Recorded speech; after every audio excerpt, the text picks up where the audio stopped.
कल की चर्चा के भीतर श्री जी की मंगलमयी कृपा से बड़े विस्तार से चर्चा करी गई कि किस प्रकार से चार चतुर्युग और प्रत्येक युग की अपनी एक प्रधानता, कहीं दान की प्रधानता, कहीं यज्ञ की प्रधानता, कहीं तप की प्रधानता। पर इन चतुर्युगों के भीतर कलयुग एक ऐसा युग प्रभु के द्वारा निर्मित किया गया जहां केवल और केवल जीव अगर अनन्य भाव से प्रभु के नाम के आश्रित हो जाए, अपना जीवन, अपना मन अगर वो प्रभु को समर्पित कर दे, उसके नाम को समर्पित कर दे, तो वो जीवन में अपने परम लक्ष्य को प्राप्त कर सकता है। और जीव के परम लक्ष्य की प्राप्ति है प्रभु के चरणारविंद का अनन्य प्रेम। यह कलयुग के जीवन का, जीव का परम लक्ष्य है कि श्री जी के चरणों की अनन्य प्रीति हो जाना। नाम जो होता है उसके भीतर अनेक शक्तियां विद्यमान होती हैं, इसलिए इसे नाम ब्रह्म कहा जाता है। नामी जिस स्थान पर रहता है, जिस काल में रहता है, वो केवल और केवल उन्हीं जनों को, उन्हीं व्यक्तियों को पवित्र कर सकता है, भवसागर से मुक्त कर सकता है जिनका वो संग करता है। अर्थात अगर मैं आपसे कहूं महाप्रभु ने अपने जीवन के भीतर जब इस धराधाम के भीतर रहे तो बड़े कम लोग थे जो आचार्य से मिले। हिताचार्य से मिलने वाले बड़े थोड़े से कम लोग थे, बड़े छोटे से लोग थे। बहुत कम जनों को आचार्य ने शरणागति दी। आज से 450-500 वर्ष पूर्व की घटना है। अब विचार करो, आज तक अद्यावधि रसिकों को आगे का मार्ग कौन दिखा रहा है? ये श्री हरिवंश नाम ही तो है। आज श्री जी का प्रेम, श्री जी की करुणा, आज अगर हम श्री जी का नाम जपते जपते, रटते रटते रोते हैं, प्रेम के सात्विक भाव हमारे भीतर जागृत होते हैं, ये किसकी कृपा है? वो नाम की ही तो कृपा है। अर्थात नाम के भीतर नामी के समस्त गुण विद्यमान है। और अगर मैं ये कहूं क्या नामी नाम से भी अधिक होता है, इसमें भी कोई अतिशयोक्ति नहीं होगी। नाम से बढ़कर भी अगर किसी की महिमा है तो वो नामी से बढ़कर भी अगर किसी बात की महिमा है तो वो नाम है। नाम की महिमा सबसे बड़ी। नाम ते आइए महासुख पाया, हरि गुण गाए मेरा मन शीतलाया। गुरुदेव कहते हैं, गुरु साहिब कहते हैं कि मेरे मन की जो ऊहापोह थी, मेरे मन का जो संसार में बिखरा हुआ मन था, वो कैसे सिमटा। नाम ते आइए महासुख पाया, हरि गुण गाए मेरा मन शीतला। मेरे मन में जितना भी संसार भरा था, वो नाम ने क्या किया? नाम की कृपा से मेरे मन के भीतर जो संचित किया हुआ जो संसार था, जब नाम का रस उसके भीतर आया, अब नाम रस मीठा रे, किशोरी रस मीठा रे, पर कोई पीवेरी, कोई पीवेरी, हाँ कोई पीवेरी, कोई पीवेरी, कोई पीवे संत सुजान, नाम रस मीठा रे, किशोरी रस मीठा रे। नाम ही तो मीठा है। प्रभु तक कौन लेके जाता है? आप खुद विचार करो, प्रभु तक कौन लेकर जाता है? नाम ही तो लेके जाता है। प्रीति पूर्वक जो नाम लेता है, जो प्रीति पूर्वक इस नाम को अपने जीवन में आश्रित हो जाता है, इस नाम से मिल जाता है फिर उसे जीवन का सर्वस्व, फिर वो प्राप्ति कर लेता है उसको। कहते हैं ना, एक बड़ा प्यारी बात है, जिस नाम से पत्थर तरे, जिस नाम से पत्थर तरे, उससे तेरा तरना काफी। जिस नाम से बड़े बड़े पत्थर तर जाते हैं, जिस नाम को प्राप्त करके जीव संसार सागर से मुक्त हो जाता है, तुम भवसागर से पार नहीं हो सकते। जिस नाम से पत्थर तरे, इस नाम से तो जड़ वस्तु भी पार हो जाती है, वो भी तैरने लगती है, और हम क्यों भवसागर में डूब जाएंगे। उससे तेरा तरना काफी है। इसलिए रे मन जप ले श्री हरिवंश, तू रे मन भज ले श्री हरिवंश।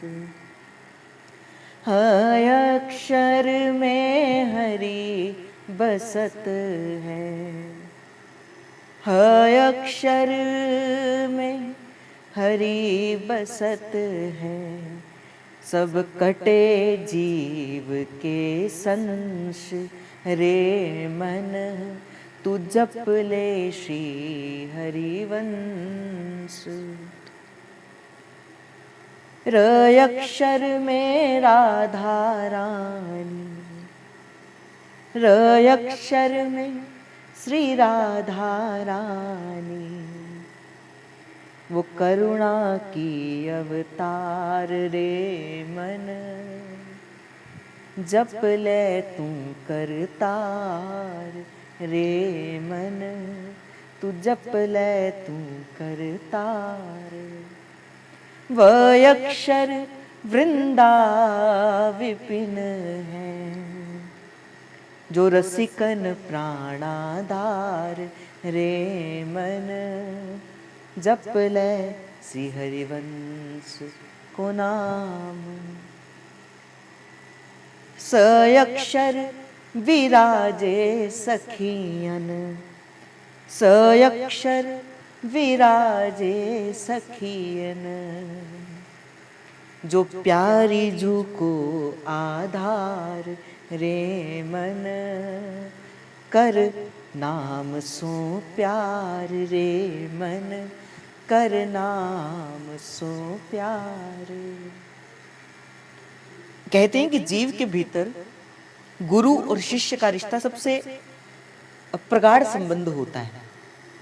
जो गुरु और शिष्य का जो रिश्ता है वो सबसे सुंदर संबंध है, सबसे प्यारा संबंध है।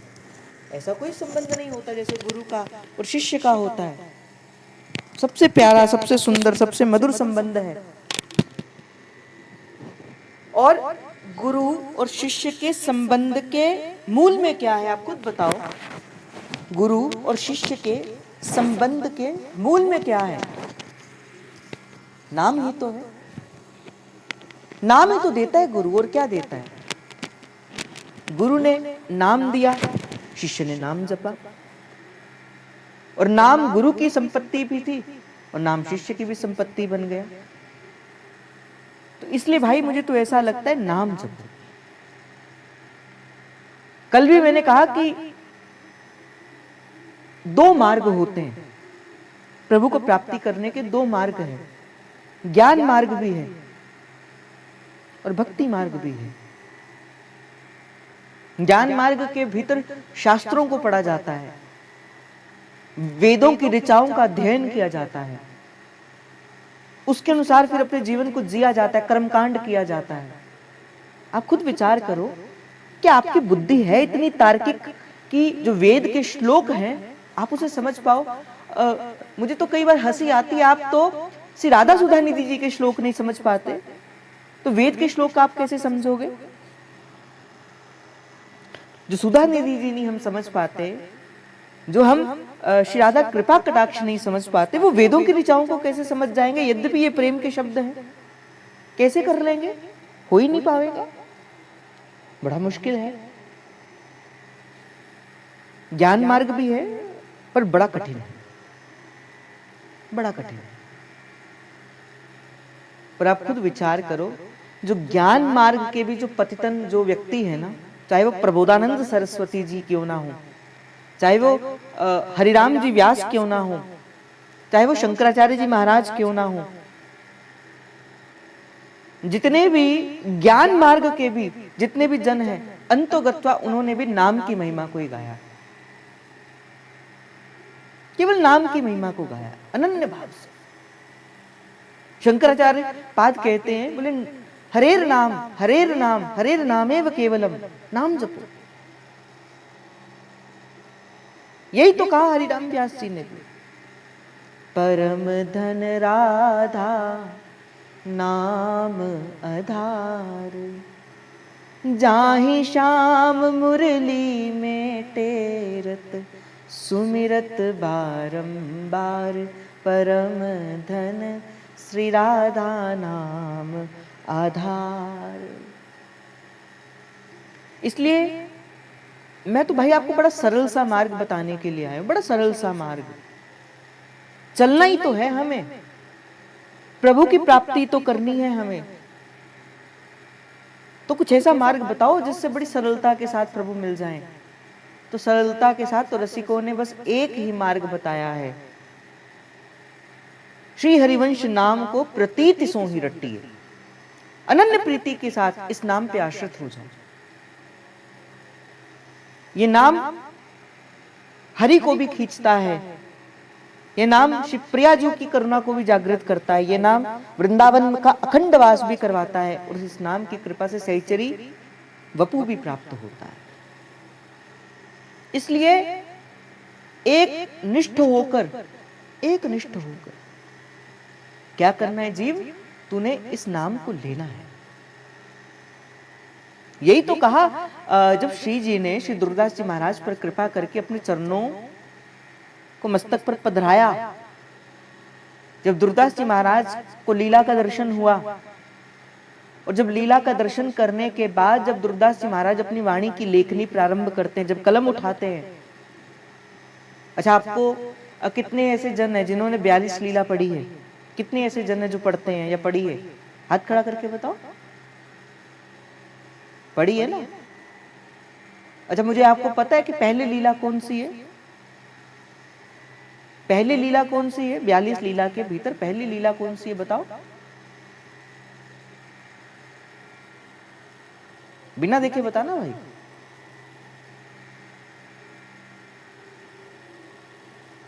कैसी बात है कि किसी को पता ही नहीं है? लिख कर बताओ, लिख कर।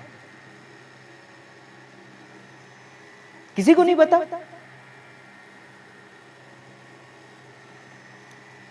देखो, यद्यपि कृपा हुई, श्री जी के चरणों का आश्रय मिला और वाणी लिखनी प्रारंभ करी श्री दुर्दास जी महाराज ने, मुझे तो लगता है कि सबसे पहले श्री दुर्दास जी महाराज को श्री जी की वंदना लिखनी चाहिए थी, श्री जी का कोई भाव लिखना चाहिए था, लालजू का कोई भाव लिखना चाहिए था। पर सबको छोड़कर श्री दुर्दास जी महाराज सबसे पहले किसकी दशा लिखते हैं? जीव की दशा लिखते हैं। जब किसी संत को भगवत साक्षात्कार होता है, जब किसी जीव को भगवत मार्ग के अंदर श्री प्रिया जी के दर्शन होते हैं, उस समय जीव के हृदय के भीतर जो सबसे पहला भाव जगता है वो करुण भाव प्रकट होता है। प्रेम भाव से पहले भी जो भाव प्रकट होता है वो करुण भाव प्रकट होता है, क्योंकि भक्ति एक दृष्टि करना सिखाती है, एक दृष्टि हो। भक्ति की कृपा से हमें पता लग जाता है कि जिसे जिसे हम देख रहे हैं ये कोई और नहीं है, ये प्रिया जी की सत्ता है। तो जब दुर्दास जी महाराज को इस बात का पता लगा तो दुर्दास जी महाराज ने क्या लिखा? सबसे पहले जीव की दशा लिखी कि जीव तेरी दशा कैसी है, जब मैंने पहली बार कई वर्ष पहले जब इस वाणी को पढ़ा, जब मैंने पहली जीव दशा पढ़ी, मुझे ऐसा लगा कि किस भाव से श्री दुर्दास जी महाराज ने, और मुझे ये वाणी के जो ये पहले 2, 3, 5 पंक्तियां हैं श्री जीव दशा की, वो तो ऐसा लगे कि मानो वो हमें एक प्रकार से सचेत कर रहे हो, अपने शब्दों के द्वारा हमें सचेत कर रहे हो कि जीव देख तेरी दशा कैसी हो गई। जब जीव का जन्म होता है और जब जीव अपने 7वें मास के भीतर जाता है, भागवत के भीतर ये बात कही गई है। पहले वीर्य होता है, वीर से मांस का टुकड़ा बनता है, फिर मांस के टुकड़े से आगे बढ़ता बढ़ता बढ़ता बढ़ता फिर वो आगे बढ़ता है, और जब वो 7वें मास के अंदर जब वो बालक का रूप धारण करता है, 7वें मास में जीव को प्रभु की कृपा से अपने पिछले जन्म का बोध होता है। 7वें मास में, 9 मास का जीव का माता के गर्भ का काल होता है ना, 7वें मास में जीव को अपने पुरातन जन्म का बोध हो जाता है। और 7वें मास में वो हिलना डुलना माता के गर्भ में प्रारंभ कर देते हैं। 7वें मास में, आप में से अगर कोई मेडिकल साइंस का होगा वो भी जानता होगा, 7वें मास में उसे अपना सब कुछ बोध होना प्रारंभ हो जाता है। फिर माता के गर्भ में क्या है? मूत्र भी है, माता के गर्भ में मल भी है, माता के गर्भ में विष्ठा भी है। तो आप खुद विचार करो, जीव कहां रहता है? आप मल मूत्र की स्थिति में रह सकते हो क्या? स्पर्श भी नहीं करते हो, स्पर्श भी हो जाए हाथ धोकर आते हो, स्नान करके आते हो, और जीव कहां रहता है? कभी विचार करो, माता के गर्भ में रहता है। अब आप खुद बताओ, हम ऐसे बैठे हैं और आप में से अगर कोई डॉक्टर होगा वो जानता है कि जब माता के गर्भ में जीव होता है उसकी दशा कैसी होती है? उसका सिर नीचे होता है और टांगे ऊपर होती है।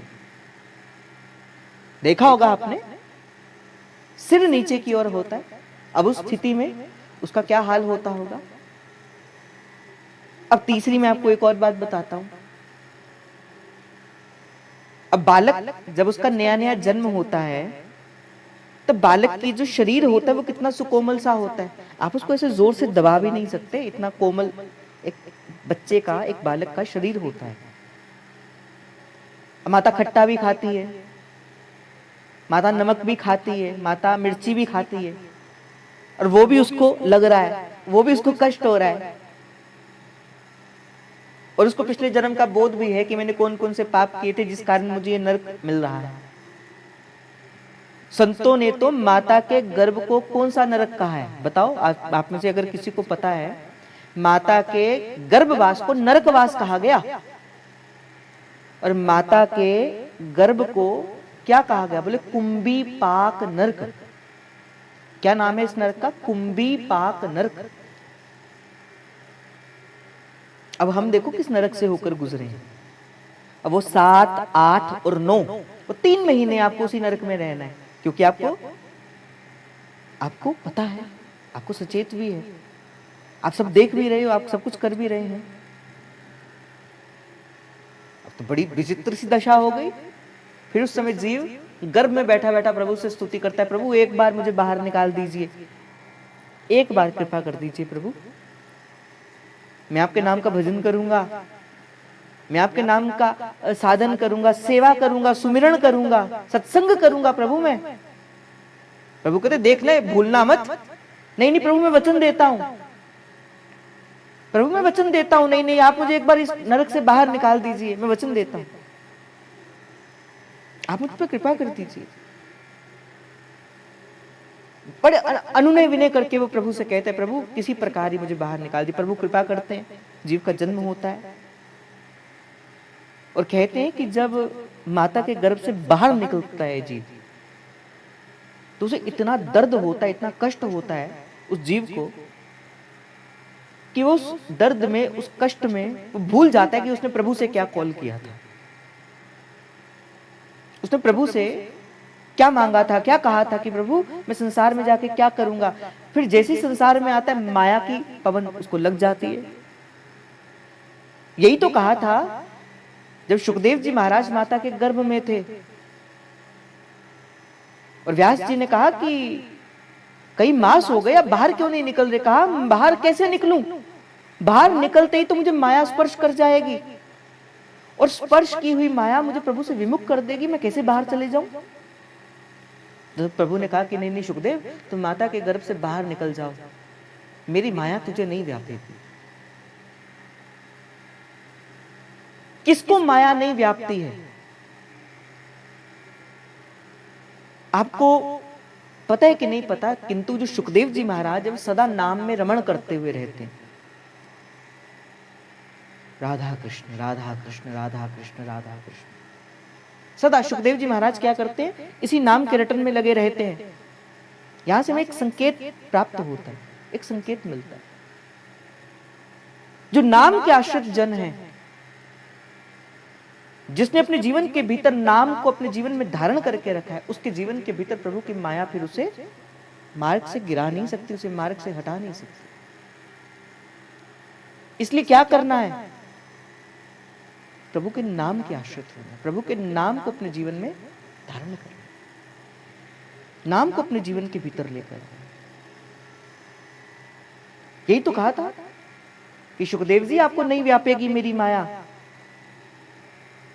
और हम कैसे हैं, भूल गए, सब भूल गए किस हेतु से, किस कारण से इस संसार में आए हैं। ये तो बड़ी कृपा है हमारी हित सजनी की, ये तो बड़ी अनन्य कृपा है जिस कारण से ऐसे सतगुरु मिल गए जिन्होंने बता दिया, टेर लगा के जगा दिया। और आज हम इसी भाव को कह रहे हैं कि भाई नहीं, नाम जपना है। ये तो गुरु कृपा है, गुरु कृपा केवलम, गुरु कृपा केवलम, जो आज महाप्रभु की चरण शरण हमें प्राप्त हुई है जपने को। महाप्रभु का नाम मिला है, दर्शन करने को राधा वल्लभ लाल मिले हैं, रहने को वृंदावन धाम मिला है। किसकी कृपा है भाई? बार बार तो बनत नहीं ये संजोग अनूप, मानुष तन वृंदा विपिन और रसिकन संग विवि रूप। ये तो बड़ी कृपा हुई है, संतों की, रसिकों की, वैष्णवों की बड़ी कृपा है। ये गुरुजनों की कृपा है कि हमें हमारे जीवन के भीतर श्री वृंदावन धाम का अनन्य सत्संग है, जो गिरना भी चाहे हम तो हाथ पकड़कर वापस ले आता है। हम गिरते हैं, ऐसा नहीं कि नहीं गिरते हैं। जब बालक चलना प्रारंभ करता है, सबसे पहले क्या होता है, क्या सीधे चलना प्रारंभ करता है? नहीं, पहले घुटनों के बल चलता है, पहले घुटनों के बल चलता है, एक एक कदम आगे करता है, फिर धीरे धीरे उठता है, फिर किसी का सहारा लेके चलता है, फिर ऐसे चलता है, फिर गिरता है, फिर उठता है, फिर गिरता है, फिर उठता है। फिर वो चलने का अभ्यास इतना हो जाता है कि फिर एक दिन वो भागते भागते भी चलता है। ऐसे ही साधक होता है, सबसे पहले वो घुटनों के बल चलता है, फिर थोड़ी आगे बढ़ता है, फिर चलता है, फिर गिरता है, फिर चलता है, फिर गिरता है। पर मैंने तो आपसे कई बार कहा है कि गिरो तो घबराना मत, अगर गिर भी जाओ तो घबराना मत, कोशिश करते रहना। कहते हैं ना, भक्ति मार्ग ही ऐसी है जहां पे आपको बार बार स्वीकार किया जाता है, बार बार आपको स्वीकार करता है। भक्ति आपको बहुत मौके देती है। भक्ति महारानी ऐसी है जो माता की तरह आपका पोषण करती है। करके बताओ ज्ञान मार्ग में कोई कभी कोई गलती, करके बताओ कभी कर्म कांड में कोई गलती, करके बताना, आपको बाहर कर देंगे। पर भक्ति मार्ग में ना, दुनिया के सताए लोग जहां सीने से लगाए जाते हैं,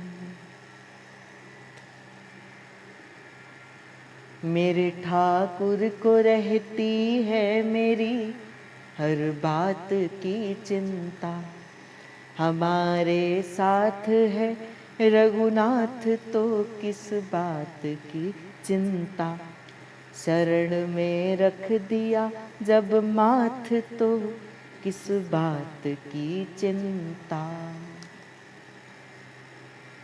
भाई अब तो कोई चिंता है ही नहीं, अब चिंता यही है, हम बालक तुम माए हमारी, करहूं सदा तिनकी रख। वो हमारी चिंता करता है ना, वो मालक माँ की भांति। अब बस एक चिंता है हमें, आप भी सब एक चिंता अपने मन के भीतर रखना, और वो चिंता क्या है? चिंता मोहे नाथ अपारा, अपयश नहीं होए तुम्हारा। किस बात की चिंता है? अब बताओ किस बात की चिंता है? एक ही बात की चिंता है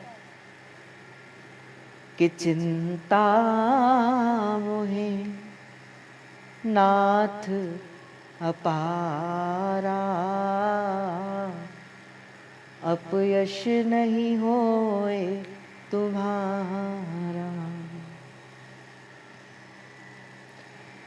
मेरी स्वामिनी प्यारी श्री राधा, श्री राधा प्रेम अगाधा। हे स्वामिनी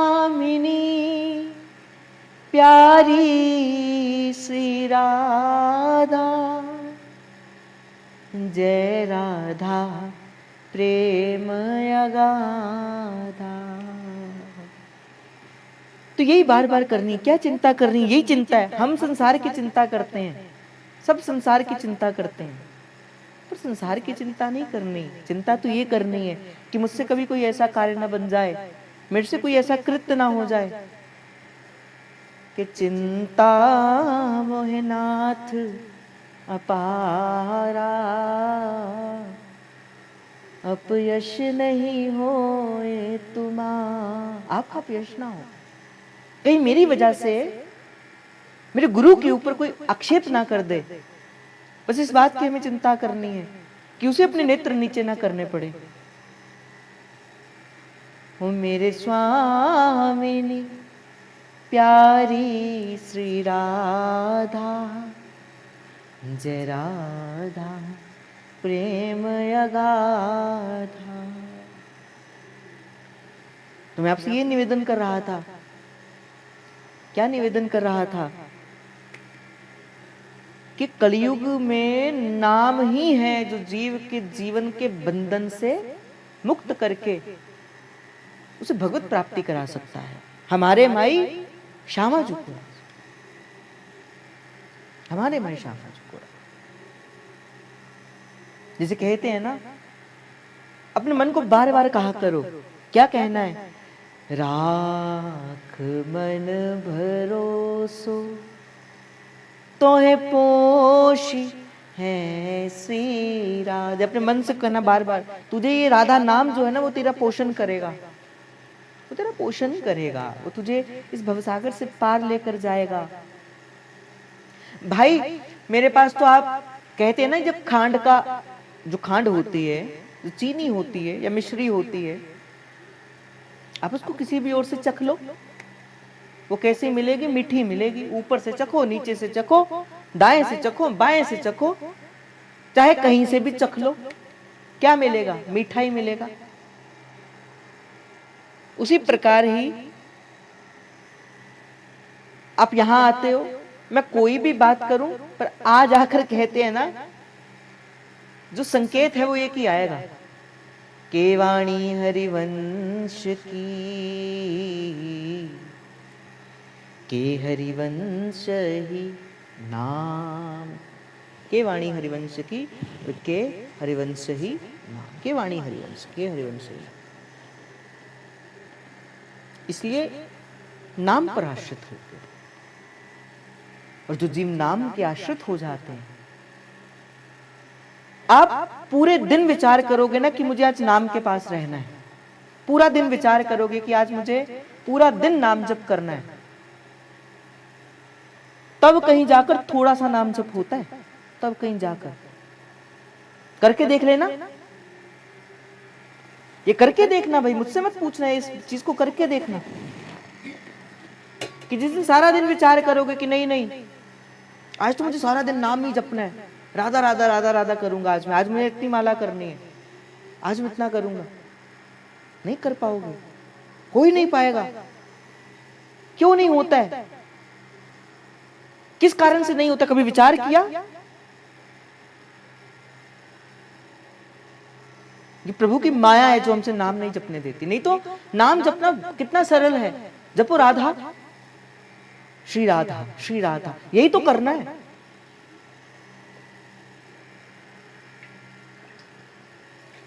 श्री राधा यही तो जपना है, फिर भी नहीं जपा जाता। श्री हरिवंश यही तो जपना है, जपा जा रहा है क्या? है कोई ऐसा कोई विरला जन जो सारा दिन नाम जप करता है? नहीं, मैं तो नहीं करता भाई, हो ही नहीं पाता, कैसे जपूंगा? छूट जाता है नाम, भीतर ही भीतर छूट जाता है। दर्पण होता है सत्संग, दर्पण कहा जाता है इसे। वो बताएगा आपको कि नहीं देखो ऐसा है, ऐसे करो, ऐसा करना है। मार्ग दिखाती है वाणी, आपको क्या करती है? मार्ग दिखाती है, मार्ग प्रशस्त करती है। तो भाई मेरा तो हाथ जोड़कर विनम्र आपसे निवेदन है, मेरे तो सेवक जो महाराज एक निष्ठ होकर कहते नाम वाणी जहां श्याम श्यामा तहां, और नाम वाणी निकट श्याम श्यामा प्रकट। कुछ नहीं कहा सेवक जो महाराज ने, विधि और निषेध नहीं तिनके, सुख संपत्ति दंपति जू जिनके। यही तो कहते हैं सेवक जो महाराज। महाप्रभु कहते राधा नाम सुधा रसम रसम यूते जीवास्तु में विब्बला। राधिका रति निकुंज मंडली तत्र तत्र हृदय में विराजताम। राधिका रति क्या करेगी? नाम का संकीर्तन ही तो करेगी। और आपको कथा सुनी होगी भागवत जी के अंदर, जब सनकादिक भगवान आए, जब भक्ति महारानी ने कहा कि कुछ ऐसा कार्य करो कि जिस कारण से मेरे ज्ञान और वैराग्य के पुत्रों को भी बल मिले, तो कुछ ऐसा पुण्य करो, कुछ ऐसा कुछ करो कि मैं अपने बच्चों के संग, अपने बालकों के संग मैं भी नवयुवती तरुणी होकर रहूं, प्रसन्न चित्त होकर रहूं। अब सबसे पूछते हैं नारद जी, ऐसा कौन सा पुण्य है, ऐसा कौन सा पुण्य है जिसको करके भक्ति ज्ञान और वैराग्य के संग पुष्ट हो सकती है? तो पूछते गए, किसी को कोई उत्तर ना मिला। चलते चलते पहुंचे सनकादिक ऋषियों के पास। सनकादिकों से पूछते, क्या आपके पास कोई साधन है? सनकादिक ने कहा हाँ है। बोले क्या किया जाए? बोले भागवत का पारायण किया जाए। भागवत साक्षात श्री कृष्ण है। भागवत का फल क्या है? ठाकुर जी के चरणों की अनुरागिनी भक्ति, यही तो है भागवत। यत् फलम नंद नंदन चह, यही तो फल है भागवत का, कि ठाकुर जी के चरणों की अनुरागिनी भक्ति उसे प्राप्त हो जाती है भागवत में। मेरे जीवन के भीतर, मैं आपको अपने जीवन का अनुभव बताऊं, मेरे जीवन के अंदर जो ठाकुर जी आए ना, तो कैसे आए? नहीं तो मैं ठाकुर जी से कोई दूर दूर का लेना देना नहीं था। मैं अपने जीवन के भीतर बताऊं, मेरा ठाकुर जी से दूर दूर का लेना देना नहीं था। मुझे नहीं अच्छे लगते थे, मुझे तो राम जी बड़े प्रिय लगते थे, बड़े मर्यादा पुरुषोत्तम थे, बड़े छोटे से थे। ठाकुर जी तो केवल जन्माष्टमी के दिन ही याद आते थे। फिर आए एक संत, लेकर आए भागवत जी, बस वो ऐसी भागवत सुनी, और ऐसी भागवत सुनी कि भागवत कब ठाकुर जी के चरणों से, राम जी के चरणों से उठा के कब ठाकुर जी मिल गए, मुझे समझ ही नहीं आया। फिर जो राम राम होता था वो कृष्ण कृष्ण होना प्रारंभ हो गया। प्रियाजू की भक्ति फिर भी नहीं मिली। अब मैं विचार करता था, मैंने कहा जीव कैसे राधा राधा करता है, जीव कैसे राधा राधा करता है, मेरे से तो राधा जपा ही नहीं जाता। मैं अपने अनुभव कह रहा हूं, मैं आपसे अपना अनुभव मैं आपसे कह रहा हूं। मैं कहता था जीव कैसे राधा राधा जपता है, मेरे से राधा राधा जपा नहीं जाता था। कृपा हुई, किसने कृपा करी? ठाकुर जी ने कृपा करी। किसे दिया? श्री जी को दे दिया। महाप्रभु पकड़ा दिए, ठाकुर जी ने हाथ पकड़ के महाप्रभु के पास पकड़ा दिया। ठाकुर जी ने बोला तू इनके पास रह, हमारे जो नवनिवृत्त निकुंज है ना, इसमें सब सहीचरियां हैं, सब सहीचरियां। ठाकुर जी भी सहीचरी है। अब ठाकुर जी की भी सेवा है। क्या सेवा है? फूल बींदने की, सुमन बींदने की। अब जब लगता है ठाकुर जी को, और जब लगता है ठाकुर जी को कि नहीं, इसका हृदय रूपी पुष्प बड़ा सुंदर है, अब इसे उठाकर मैं श्री जी को दे दूंगा, तब ठाकुर जी क्या करते हैं? उसके हृदय को उठाकर श्री जी के चरणों में समर्पित कर देते हैं। महाप्रभु मिल जाते हैं। फिर महाप्रभु उसको सुंदर करते हैं, उसको और सुंदरता के साथ फिर श्री जी से मिला देते हैं। यही नियम है राधा वल्लभ लाल तक पहुंचने का, यही नियम है हमारी श्री जी तक पहुंचने का, यही नियम है। बिन कन्हैया की कृपा से प्रियाजू तक कोई नहीं पहुंच सकता।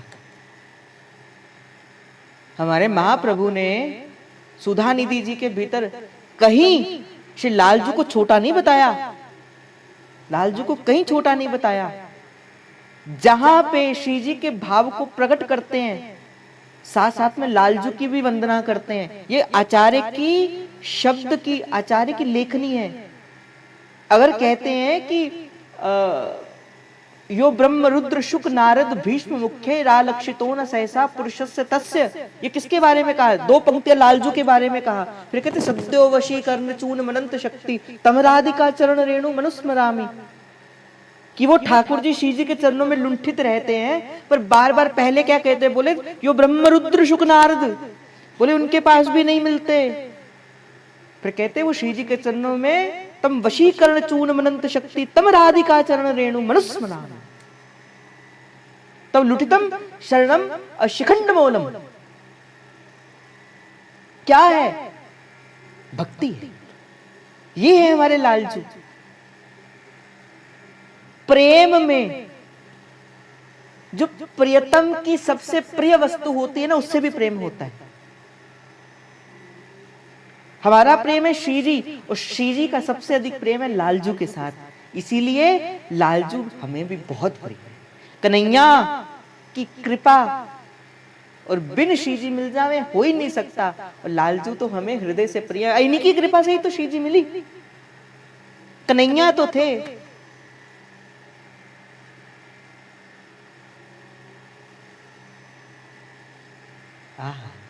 कन्हैया ही तो थे। पहला हाथ भाई इन्होंने पकड़ा था।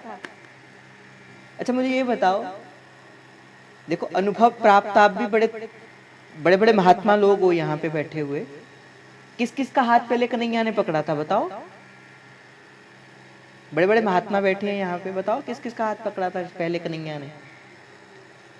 भाई मेरा तो पकड़ा था, मैं भी हाथ खड़ा कर दूं। देखो 14 महात्मा तो बैठे हैं यहाँ पे जिनका हाथ पकड़ा था। अच्छा बस इतने ही है? 80-82 जन हो, बस इतने ही जन है जिन कन्हैया ने। अच्छा बाकियों की डायरेक्ट एंट्री हुई थी क्या? भाई हमें तो सबसे पहले इन्होंने पकड़ा था। हमें तो सबसे पहले इन्होंने हाथ पकड़ के कहा, बोले बैठ। मैंने कहा जी बताइए। बोले जब जपेगा। मैंने कहा क्या जपूंगा? बोले राधा राधा जपना है। मैंने कहा कैसे जपूं? जपा ही नहीं जाता।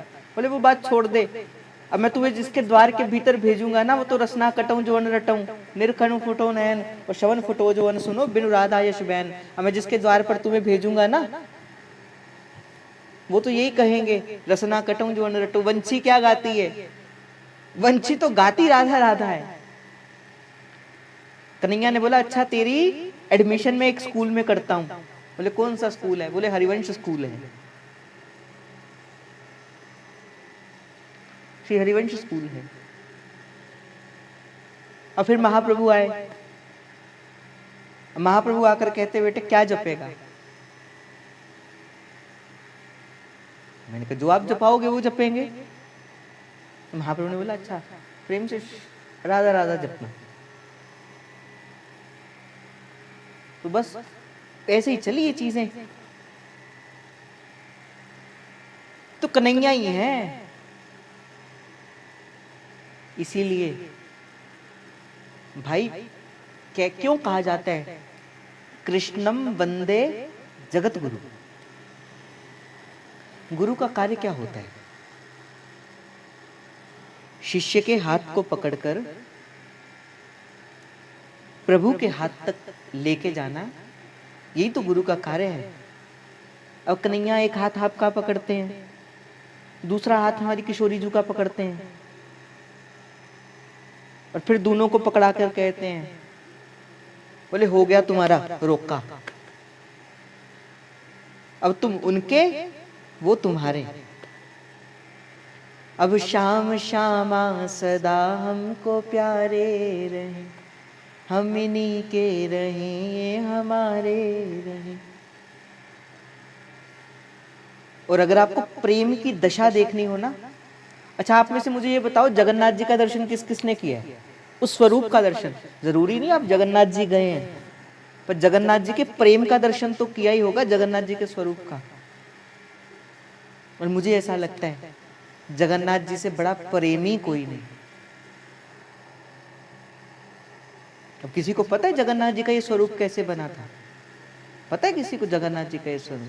प्रेम में दशा हुई थी, प्रेम में दशा हुई थी कि शरीर ही पिघल गया।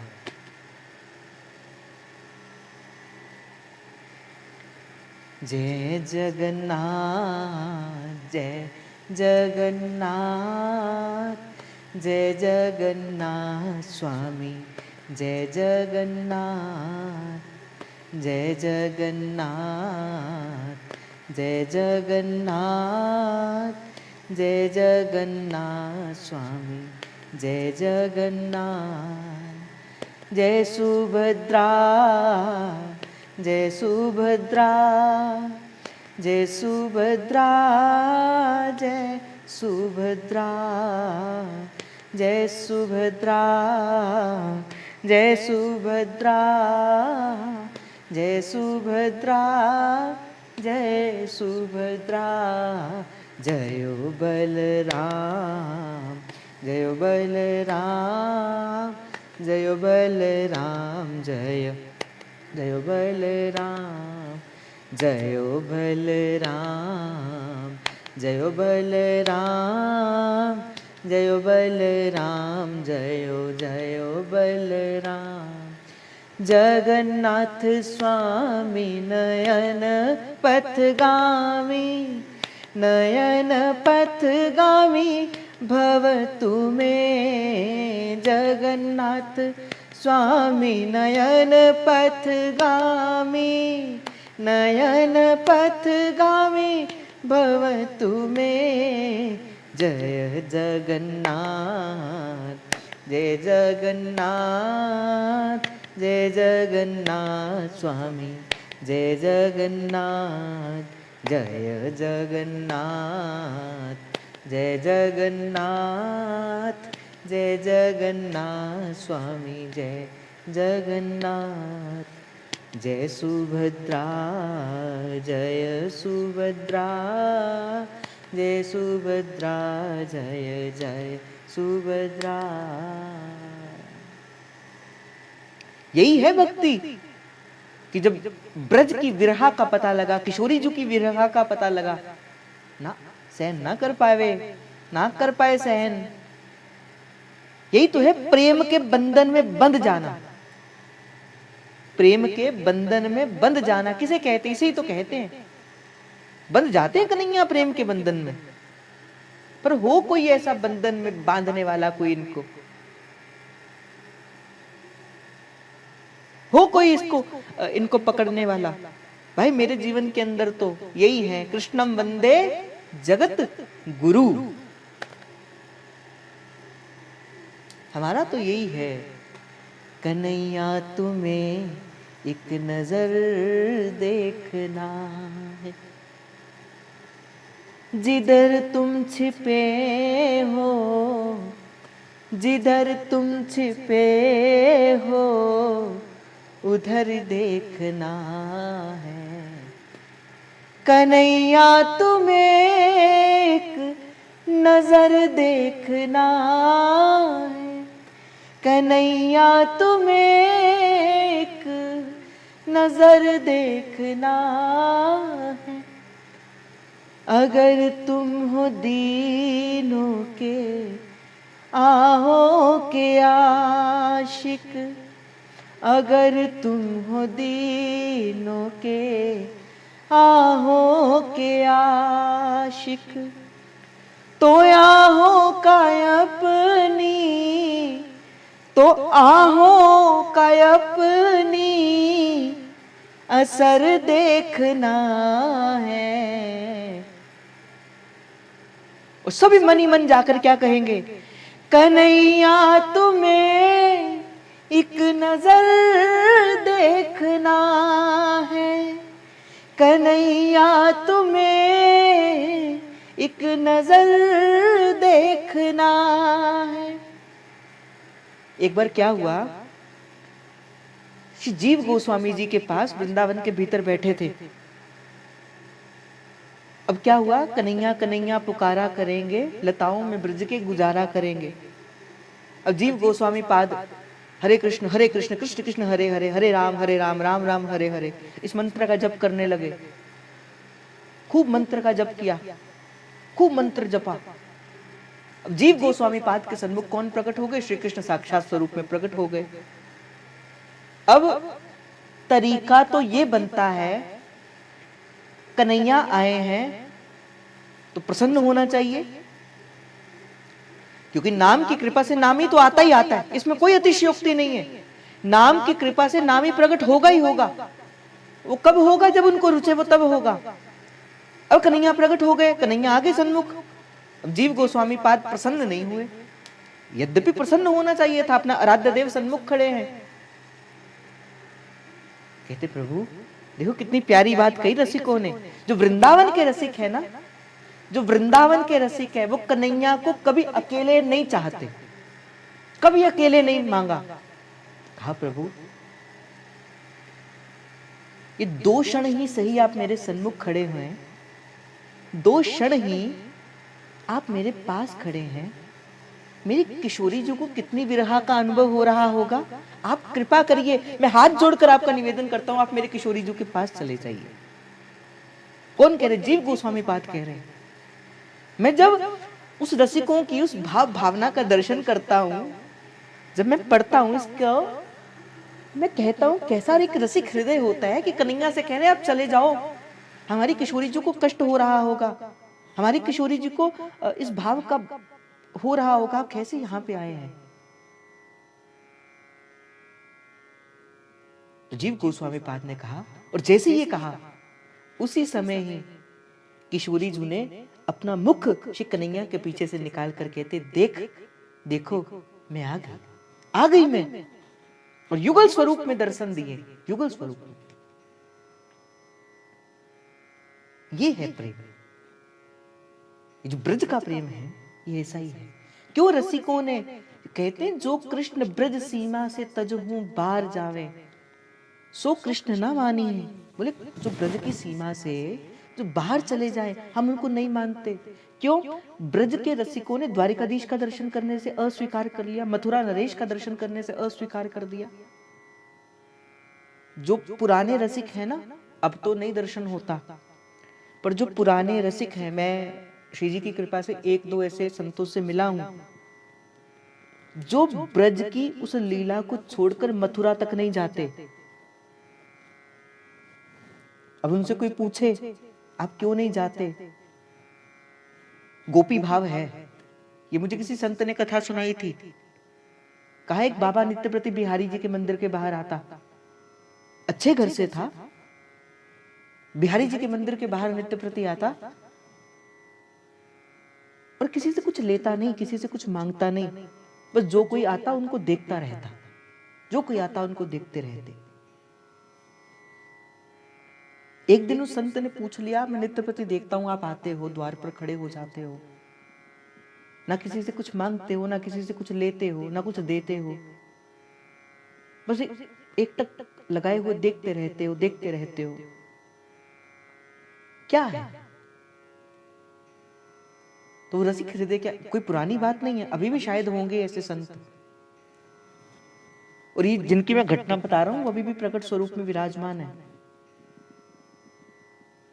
उन संत भगवान का हाथ पकड़कर वो दूसरे संत भगवान कहते हैं, मेरे कन्हैया को कहना आ जावे, कहकर गए थे तीसरे दिन आएंगे, कह के गए थे तीसरे दिन आएंगे, कई 3 दिन बीत गए, शाम तो आई शाम ना आए। कई शाम आ गई, शाम तो आई पर शाम ना आए। कहकर गए थे तीसरे दिन आएंगे, तीसरे दिन आएंगे। कोई जाकर उनसे कह दो, कोई कहकर कह दो, आज भी वृंदावन के ब्रजवासियों का हृदय कन्हैया तुम्हारी याद में रोता है, रोता है। जब मैंने पहली बार इस भाव को सुना, मेरे नेत्र सजल हो गए। बस एक ही बात कहते थे, एक ही बात, कुछ नहीं कहते थे। उनका भजन क्या था? शाम तो आई पर शाम ना आए। शाम आ गई पर घनश्याम ना आए।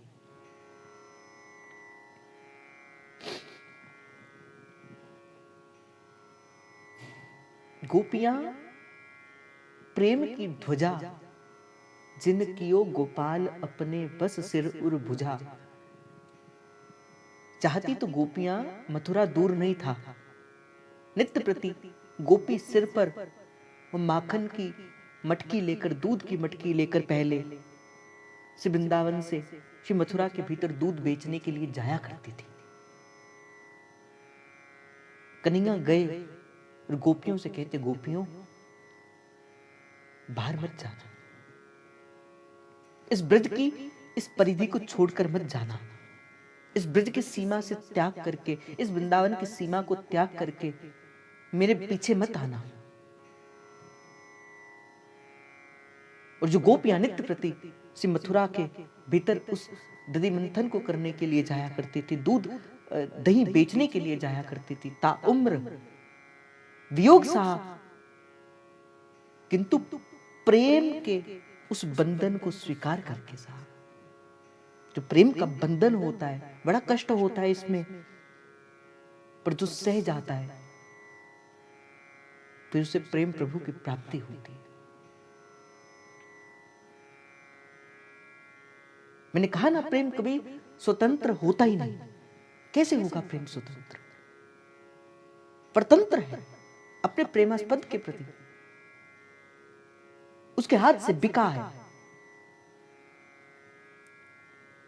गोपियां नहीं गई, द्वार को छोड़कर नहीं गई।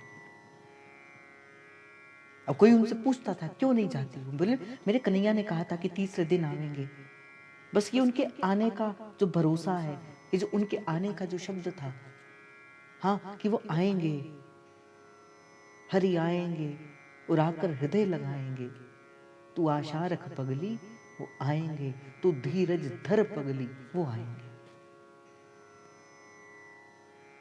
बस यही है, यही है अपने जीवन का परम कर्तव्य। उनको पुकारो, पर कैसे पुकारना है? जैसे गुरु ने बताया है, जिसे गुरु ने सिखाया है, उस नाम के द्वारा पुकारो, फिर मिलेगा वो द्वार, जिस द्वार पर जाकर तुम्हें तुम्हारे प्रियतम के दर्शन हो जाएंगे, तुम्हें तुम्हारी श्री जी के दर्शन हो जाएंगे। जहां से लीला का आज प्रारंभ हुआ, मैं वहीं पर लीला को विश्राम में लेके जाऊंगा। कि दुर्दास जी महाराज ने जब जीव की दशा को देखा कि जीव दशा सुन एक सुन बाई। हे जीव, कि कैसी दशा है? हरि जस अमृत तज विष खाई। हरि के अमृत रूपी यश को छोड़कर वो संसार रूपी विष को खा रहा है। क्षणभंगुर ये देह न जान, उल्टा जपत अमर ही मानी। रे बंदे, तू किसका अभिमान करके बैठे? काया का, इस शरीर का, जो आज है, जो कल नहीं होगी। ये प्रपंच बंच सब काल व्याल को खायो, सब काल खा जाएगा एक दिन। तू किसका अभिमान करके बैठा है? मुझे तो हंसी आती है, कई लोगों को पूछो अब सत्संग में क्यों नहीं आते, बोले समय नहीं मिला भैया। कोई बात नहीं, आज तुम्हारे लिए प्रभु के तुम्हारे पास प्रभु के लिए समय नहीं है। कल प्रभु कहेंगे बेटा अंतिम समय के अंदर मेरे पास भी समय नहीं होगा। जब तिरांत समय होगा ना, तब मेरे पास भी समय नहीं होगा। और जो अंत मती सो गति, जन्म जन्म मुनि जतन कराही, अंत राम कभी आवत नाही। तो प्रभु के पास भी समय नहीं होगा। थोड़ा सा समय देकर तो देखो उनको। बड़े ध्यान से इस बात को सुनना, बड़े चित्त के भीतर इस बात को उतार के रखना। आज तुम्हारे पास प्रभु के लिए समय नहीं है, कल प्रभु को आपके लिए कोई समय नहीं होगा। आज आपके पास नहीं है, कल प्रभु को भी नहीं होगा। इसलिए अपने मन के भीतर जो अहंकार छिपा है ना कि अपने बल पर कर लेंगे सब कुछ, उसका त्याग करो। जीव दशा कछु एक सुनवाई, हरि जस अमृत तज विष खाई। और क्षण भंगुर ये देह न जानी, जिसे तू मानकर बैठा है, ये क्षण भंगुर है, आज है। 2 श्वासों का खेल है, आज है कल नहीं। बाहर निकली तो भीतर ना आए, भीतर निकली तो बाहर ना जाए, क्या पता अगला श्वास है कि नहीं है। क्षण भंगुर ये देह न जानी, उल्टा जपत अमर ही मानी। तू अमर करके बैठा है भाई। क्यों संसार को अपना मानकर बैठा है? नहीं, गलत है, बिल्कुल गलत है, बिल्कुल गलत है। आपका परम रिश्ता तो परम पिता परमात्मा के साथ है। आपका पहला रिश्ता, अंतिम रिश्ता तो केवल और केवल प्रभु के साथ है, केवल प्रभु के साथ। गुरु ने यही तो संबंध बोध कराया आपको कि त्वदीव वस्तु गोविंदम तुभ्यमेव समर्पयामि। यही तो कहा गुरु ने कि प्रभु आपकी वस्तु है, मैं तुलसी दल से, तुलसी की कंठी से आपके चरणों में समर्पित करता हूं। त्वदीव वस्तु गोविंदम तुभ्यमेव समर्पयामि, अब मैं आपको समर्पित करता हूं। तो चर्चा चल रही थी कि 4 युग, चारों युगों में अपनी प्रधानता। और दुर्दास जी महाराज कहते हेम को सुमेर दान। कोई बड़े बड़े सुमेरु तुल्य स्वर्ण राशि का भी दान कर दे, अर्थात बड़े बड़े पहाड़ का भी दान कर दे। किसके पहाड़? रत्न अनेक दान, अनेक प्रकार के रत्नों के। सुमेरु को हम लांगते नहीं है। आप में सुना होगा जो माला का जो सबसे एक मन का होता है उसे सुमेरु मन का कहा जाता है। क्या आपको किसी को पता है कि उसको सुमेरु क्यों कहा जाता है? सुमेरु क्यों कहा जाता है? उस मन के को सुमेरु क्यों कहा जाता है? किसी को पता है? हाथ खड़ा करके बताओ, किसी को पता हो? नहीं पता, एक जो पता है। और आपको ये भी पता है कि इसको लांगा नहीं जाता, वहां से फिर वापस मुड़ जाया जाता है। सुमेरु को लांगा नहीं जाता, ये तो पता होगा, इतना तो पता है। कहते सुमेरु एक ऐसा पर्वत है, इतना बड़ा पर्वत है कि कोई आज तक उसे लांग ही नहीं सकता। इतना विशाल पर्वत है, बहुत विशाल पर्वत है। इसलिए उस जो मोती उसका नाम ही सुमेरु संतों ने डाल दिया। जैसे कोई लांग नहीं सकता, वहां से फिर वापस मुड़ना पड़ता है। सुमेरु को लांगा नहीं जाता। तो कहा कोई इतना बड़ा भी, हेम को सुमेर, स्वर्ण का हेम कहा जाता है स्वर्ण को।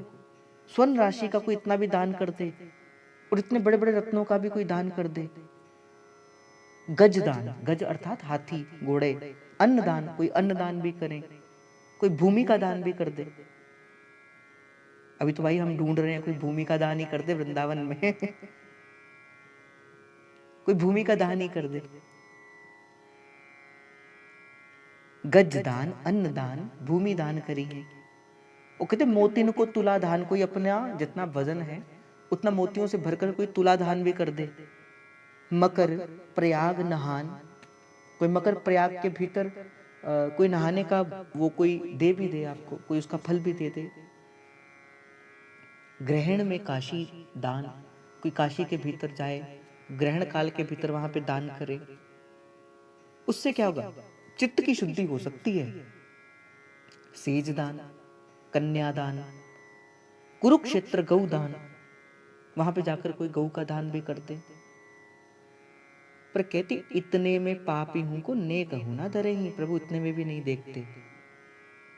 अच्छा, इतना कुछ करने के बाद भी प्रभु के पास हम जा नहीं सकते, तो हाँ नहीं जा सकते। तो क्या होगा? कृष्ण केसरी को नाम एक बार लीने ध्रुव। कहते एक बार जब कोई किशोरी जी के इस नाम को लेता है, कृष्ण केसरी को नाम एक बार लीने ध्रुव, पापी तिहु लोकन के छिन्न मातरि है। ये नहीं कहा एक नाम जो है ना, एक नाम, बोले ये नहीं कि जो नाम ले रहा है उसको ही तारेगा। कहा कृष्ण केसरी को नाम एक बार लीने ध्रुव, जो कोई एक बार लेता है किसका नाम? श्री कृष्ण प्रभु का नाम। पापी तीन लोकन, इस लोक के नहीं तीनों लोक के पापी जो है, छिन्न माही तरह, एक क्षण में वो भवसागर से पार हो जाते हैं। ये तो कृष्ण नाम की महिमा है। आप ये विचार करो श्री राधा नाम की कितनी महिमा होगी, विचार करो। ये तो कन्हैया के नाम की महिमा है। अब विचार करो हमारे शिव प्रिया जी के नाम की महिमा कितनी होगी। और दो क्षण शिव प्यारी जी के नाम का स्मरण करते हुए फिर आज का भाव श्री लाडली जी के चरणों में समर्पित करेंगे बड़े प्रेम से। श्री राधा श्री राधा श्री राधा श्री राधा श्री राधा श्री राधा श्री राधा श्री राधा श्री राधा श्री राधा श्री राधा श्री राधा श्री राधा श्री राधा श्री राधा श्री राधा। तो आज का भाव श्री प्यारी जी के नाम का स्मरण करते करते ही, तो जैसे कहते हैं ना हमारे जैसे कि वहां पे कहते हैं, बोले ऐसे मत जाना, अब यहाँ से जब जाओ तो राधा राधा करते ही जाना। उसी तरह ही जब सत्संग से आज से जाओ ना अपने घर पे, अभी आप वृंदावन में बैठे हो तो सत्संग से जाओ तो क्या कैसे जाना? श्री राधा राधा करते ही जाना, ठीक है। तो आज का भाव श्री लाडली जी के चरणों में समर्पित करते हुए, इस नाम के चरणों में समर्पित करते हुए आप सभी के हृदयस्थ मेरे प्रेम प्रभु को, मेरे हित प्रभु को नमन प्रणाम। जय जय श्री हरिवंश, जय जय श्री हरिवंश, जय जय श्री हरिवंश, प्रणाम।